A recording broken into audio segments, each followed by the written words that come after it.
Oh, I'm so glad you could join us today. And thank you so much for sharing tea with me, Dr. C. Please be sure to share that link and also ask your friends to subscribe. You know what? You don't want to miss this episode. I have a wonderful guest today who's going to be sharing Love 2.0, marrying your ex again. So go and grab a cup of coffee or tea, but hurry right back, okay? Welcome to Sharing Tea with Dr. C, a podcast where women come together in a warm embrace to sip, share, and celebrate the connections that truly matter in life, finance, and planning. So pour yourself a comforting cup of tea, snuggle into your coziest spot, listen as you work or travel, and join us as we explore the heart of life's most meaningful connections. Let's step into some wisdom together. This is Sharing Tea with Dr. C. Before we begin, let's just have a moment of prayer. Lord, help us today to appreciate marriage and its wonderful and sometimes perplexing facets. Lord, help those who have been praying about remarrying their ex. May we be able to impart some wisdom that will help them today. Amen. I'm so excited to introduce our guest and my friend today. This is Pastor Tina Hankerson. Hello, everyone. She is dedicated school social worker with 37 years experience. Mm-hmm. We were just chatting about, wow, that's longevity. Yes, it is. That's longevity. Yes, that's great. You love what you do. It's easy. There you go. There you go. At Miami-Dade County Public Schools. She's a passionate advocate for literacy and education. She has been part of the Read for Record at both Miami-Dade and Broward County schools. In addition to her role in education, as if she's not busy enough, she's also on the ministerial staff at the Faith Center alongside her husband, Dr. Brian Hankerson Sr. Together, they provide counseling for married couples. She is the proud mother of 4 and grandmother of 13. She's affectionately known as Tima. Yes. I love that. I love that. Tima. Tina's love for her family, children, and education drives her passion for inspiring a love of reading in others. She hopes one day to open a small bookstore and coffee shop. I'll be right there. I will be right there. Now, before we dive in, I gotta share a little story. Listen, her husband and just a small group of us were in the lobby of the church. And it's a big lobby. And we were talking, he had his back to the door. And we were chit-chatting, and all of a sudden, he didn't look at his watch. He just all of a sudden did this, turned around as you were walking in the door. He got the biggest grin on his face. He turned back to us, he said, "Y'all enjoy service, bye." And he went to be with his honey. That just did my heart good. And the singles are blessed and married couples are blessed. Now, I have seen him do that several times. So that just wasn't a one-off, okay? I absolutely loved it. The love that you both have. I tell you, it does my heart good. It's all God. I know it, Yes, isn't it? It's all God. Isn't it? All right, we're going to dive in. How long were you married the first time? Oh, I knew you were going to ask that question. I don't really remember. Okay. Well, see, that's good. It was more than 10 years. That Okay. it was more than 10 years. That's good. And we really just don't even count the time that we were apart. Okay. We just count the time from the very first marriage up until this point. That's good. And Yes. how many years is that? Now she gonna ask me that. As good as I know it, I have to always think about my oldest child. Uh-huh. And so I'm gonna say 44 years. That's All what I'm gonna right. say. Wonderful. That might not be correct, but it won't But be far that's off. okay. That's okay. It won't be far off. Reggie and I made it to 50. God is good. Yeah. That's awesome. Yeah. That's awesome. Now, what were your expectations the second time around? Well, I guess it's hard to say. You know, you can put certain things down on paper, but I just knew that I had to go back and think about what caused us to break up. You know, and immaturity for one thing. We were both pretty young. You know, we got married right out of college. Already had a child. And so, you know, the communication wasn't there. I don't even think that I could say we were friends. I don't think we were really friends. You know, we might have been on that path to friendship, but just not quite there. So the immaturity, the lack of communication, just not knowing, and ultimately infidelity. And that, you know, that kind of like just took everything and put it into this one big category, and that was something that, as I think back, if I had a very close walk with God, I probably would not. I probably would have just kind of went through it. But because I didn't have that relationship that I needed at that time, I did what I thought was the best thing to do. Right. So, you know. Well, And when as you you know know, better, you do you do better. better, that's when right. When you're with God, you know, That's right. That could be It some makes a changes. difference. It does It make a does. difference. It does. Well, how did you handle the opinion of others when you told them you were going to remarry Brian? You know, even before I told them, people would they would make these statements, they would judge, and I think when Brian and I, at one point, once we separated and then divorced, we weren't really communicating just enough, you know, for the sake of the children. But then it got to a point where we started talking more.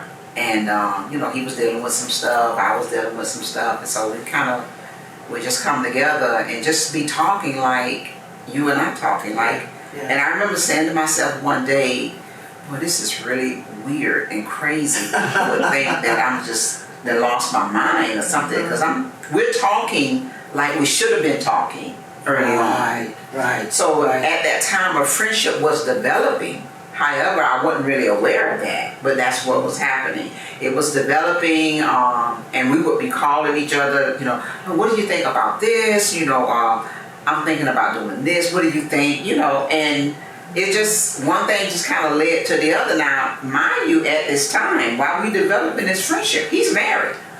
Oh. He's married, okay. And I'm saying to myself, you know, this might not be the right thing to do. This might not be the right thing to do.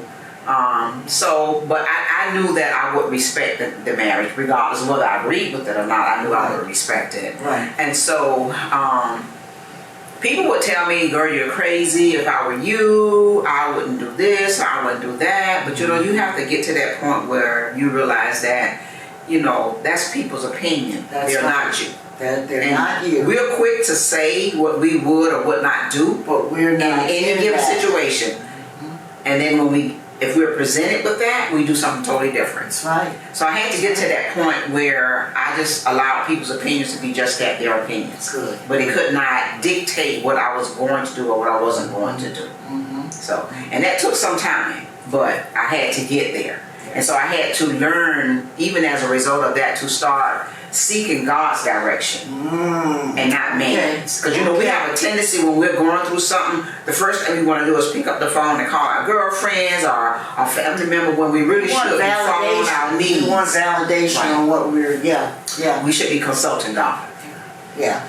So now, you had children together. we had 4 kids. Okay, so what did they think when you all were talking about getting back together? Well, at first they didn't know, and I didn't share. And that was just, to me, that was adult conversations, and I did not share that with them. Okay. But when it got to that point where I thought it was going in that direction, and by this time Brian had separated and filed for divorce. Okay.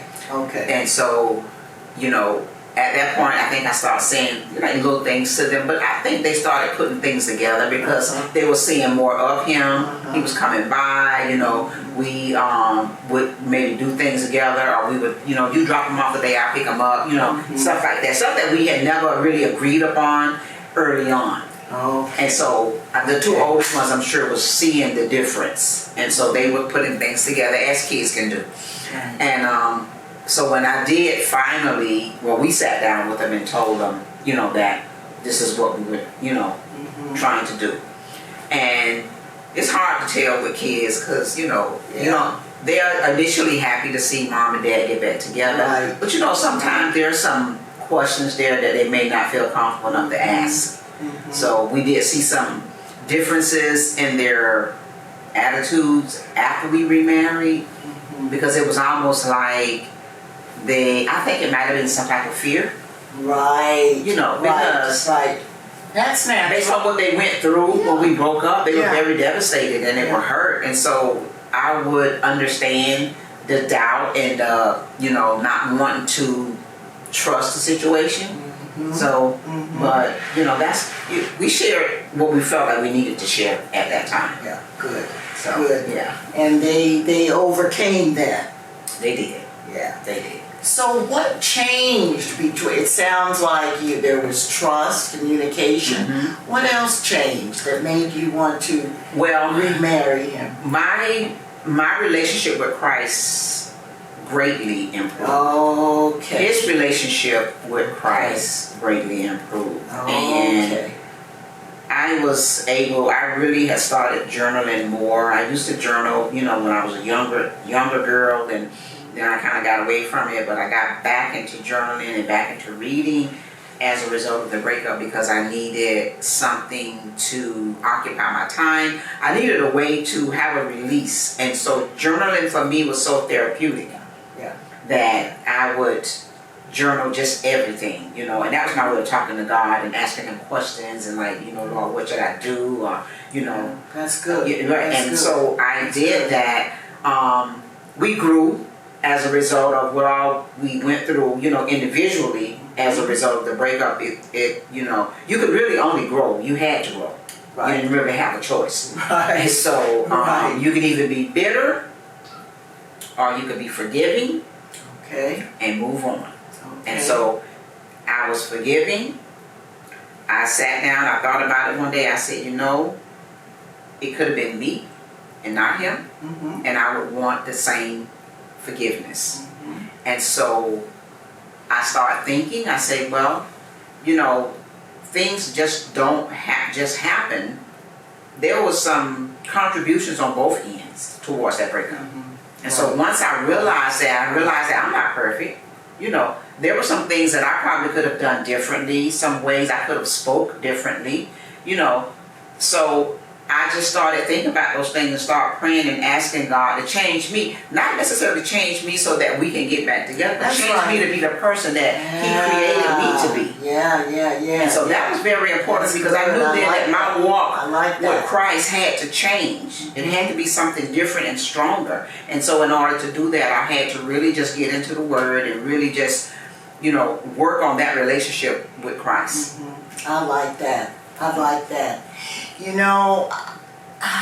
My husband and I were separated twice. Wow, really? I didn't know that. And we got back together. And not quite the same, but yet and still, it was God. Yeah. Yeah. And we both had our own relationships with God. Mm-hmm. And then we got back together the second time for keeps. Right. You know, the first time, I like to say we got back together for lust. Okay? Let's just Be real, girl. Be real. Let's tell the truth. Tell the truth. Okay? All right? Tell the truth. And because that was just like a couple of months. Mm-hmm. Then we both got saved, see. And then we started working on ourselves and getting a closer walk with God Right. separately. Right.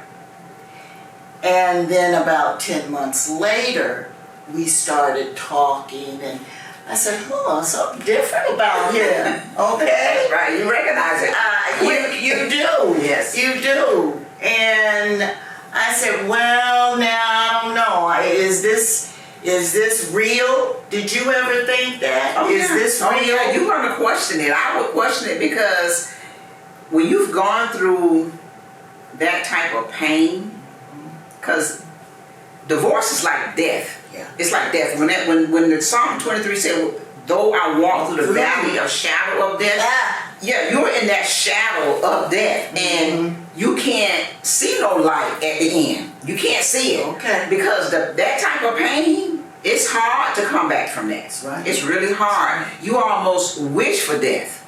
So I started seeing something different. I was seeing the real Brian. The real Brian. You know, when you get when you allow the enemy to come in, the enemy changes you from who you are. So it's almost like a blinder. That's There's right. a blinder there. That's right. And so you're not acting like the person that God created. So when you realize that the wool has been pulled over your eyes, and now that God has opened your eyes and He's cleared your vision, you start to see that person for who they are. Yeah. You know. Yeah. And Brian has always been such a sweetheart, such a giving person, such a caring person. So when he was acting contrary to what I knew, then you know, that's painful. Yeah.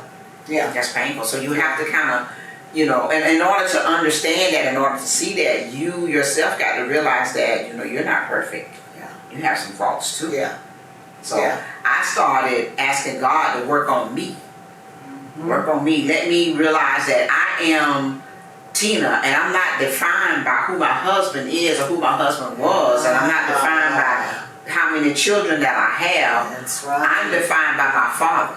Yes. Jesus Christ. Yes. That's who I'm defined by. Yes. I'm wonderfully made. That's right. I'm awesome. I'm all that. Right. I'm all that. That's and so right. once I realized that, then so that second time around, I don't need to depend on you to define me. Yeah. I already know who I am. That's right.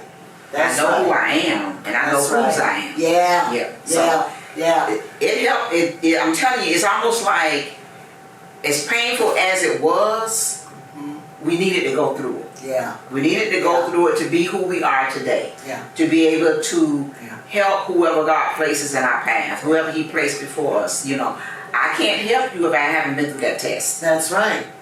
So That's right. No test, no testimony. Yeah, okay. So Okay. Yeah, we grew, and it was really God who brought us back together. right, that's right. It was God. It was God. Because if it's left to our own understanding, That's it. There's no way. There's no way. No. There's no way. There's no way. And then, you know, as we got back together, kept growing in God, now He's sending us all these people, married couples, and we were able to share Right. God's redeeming love. That's right. Can save Yes, marriage. it can save. It can save anything. It can bring you back from anywhere. Yeah, yeah. Oh, this was so good. I hate to cut it off, but we're gonna have to let you go. Just give one little piece of advice to those women who are thinking of remarrying. I would say definitely seek God's face. That's the first thing you want to do. You want to get into some counseling. You want to get counseling. Yeah. That you want to do it together as a couple. Yes. And that has to be something that you both agree on. Yes. And be transparent. Mm. Be transparent. Don't go in your mind thinking that, well, you might not like this, but I'm not going to worry about it. I'll wait to see. No. You don't wait to see. If it's something that you don't like, something that troubles you, your husband and your wife, they need to know that. They need to know that beforehand. That's right. Don't wait until you get back in it and then decide you're going to say something or think that, oh, it's probably going to change. No, talk about it beforehand. Mm-hmm. Talk about it beforehand. And you have to remember who you are. That's right. That's good. Remember That's to good. keep that relationship that you have with Christ. You want that to grow. Yeah. You don't stop Yeah. because you're getting back with your ex-spouse. That's right. You want that That's to grow. right. You got That's to be willing to give and give and give and to sacrifice and to love and to pray. Pray for each other. Yes. But you want to pray for. I prayed for Brian. Yeah. I prayed for him. I pray for him now. I want God to cover him in every area of his life, to protect him, to send the angels ahead of him to That's make right. that way That's straight for right. him, that path safe for him. That's right. And That's so right. you have to do that, and you have to remember that I went back into that marriage trusting God first. Okay. Trusting God first. Okay. And knowing if I trust God, then I don't Everything else. have to worry about trusting my husband. That's it. Because I know God is That's going it. to keep us both in line. Yes, He is. He will do just Yes, that. He is. And so that's my advice to All anybody right. going back into it, because I think it's beautiful. Yeah. Love definitely Yeah. is better the second time around. All right. Yes. All right. Well, we heard that. All right. It is. We heard that about 44, 45 years of marriage.